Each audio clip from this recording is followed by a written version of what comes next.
One of the most successful Westerners in Japanese wrestling history, Carl Anderson, in action right now. Guys, there's nothing like a good old-fashioned tag team match. Carl Anderson looking to do right by the club and beat somebody up tonight. Now, whether alone or in tag action, Anderson's skills are too sweet. This tag team is just tremendous, working together, double teams. And it's about to get worse.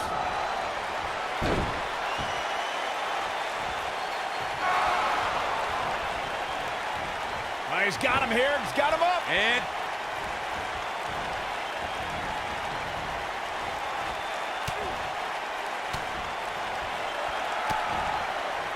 over the last few years, the tag team scene in WWE is hotter than it's ever been.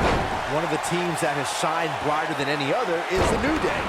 Xavier Woods, Big E, and Kofi Kingston are two-time tag team champions.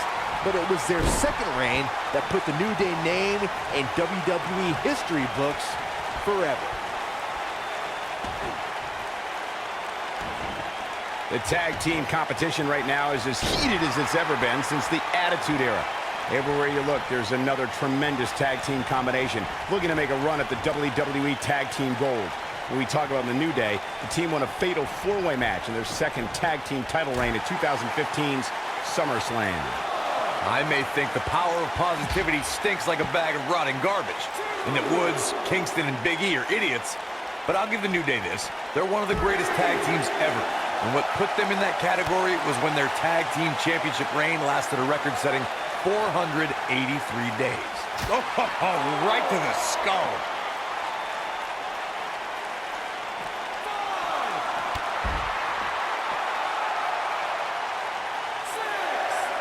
Most of the truly great tag teams in sports entertainment created a double-team finishing maneuver. The spike pile driver from Anderson and Blanchard, the heart attack from the Hart Foundation, the rocker dropper from the Rockers, or the Doomsday device from the Road Warriors. A team needs to have a tag team finisher and be able to execute that finisher on all types of opponents.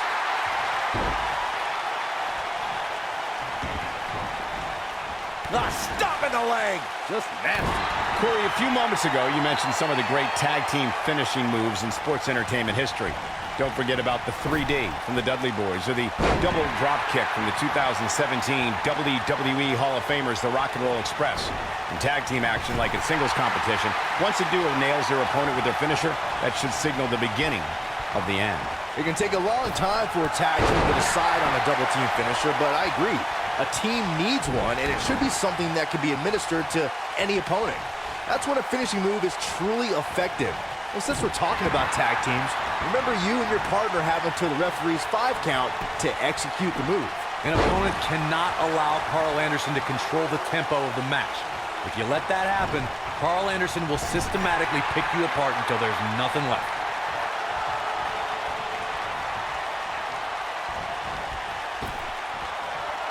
Can't walk after that attack to the back. When we talk about savvy veterans, Carl Anderson is always part of the conversation. To your point earlier, Corey, if Carl Anderson is able to control the pace and flow of the match, his opponent is in for a long and painful night. If you're a WWE superstar going up against Carl Anderson, under no circumstance can you let Anderson control the pace of the match. You'll be in a whole new world of hurt. When this guy's on, look out. During the rivalry between the Hardy Boys and Cesaro and Sheamus over the Raw Tag Team Championship, the teams became very familiar with one another. In June of 2017, the teams met in a 2 out of 3 falls bout on Monday Night Raw. The most important fall in a 2 out of 3 falls contest is the first fall. If a team can win the first fall, that sets the tone for the rest of the match, and your opponents are playing catch-up. The 2 out of 3 falls match that saw the Hardy Boys go at it with Cesaro and Sheamus was a throwback of sorts. Throughout the 1960s and 70s, championship title defenses and grudge matches were often decided in a 2 out of 3 falls format.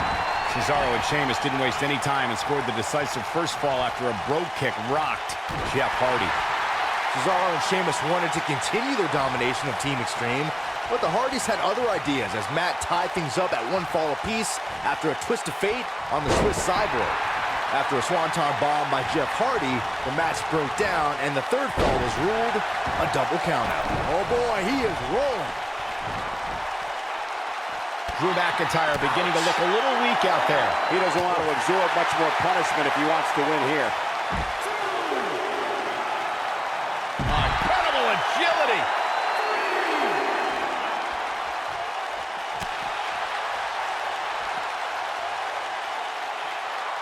Boom, what impact. What can Luke Gallows do now to get the ball rolling again? If they want to win this match, he really needs to make a tag soon. He's not looking good, and at this point, he has no option but to make it to his corner and get his partner in there. He's taking on some damage, but so is his opponent. This match can go either way at this point.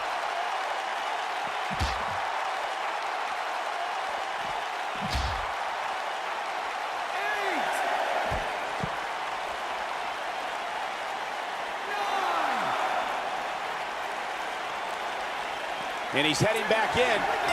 And that's it. This one is over. Now let's look back at that amazing action. Who could forget this?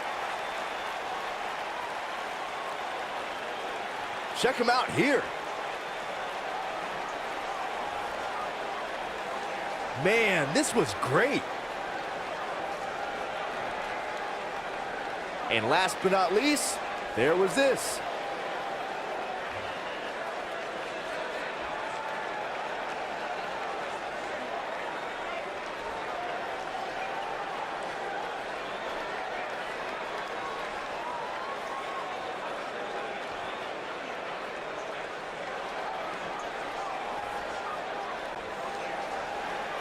Here are your winners, Paul Anderson and Luke Gallows.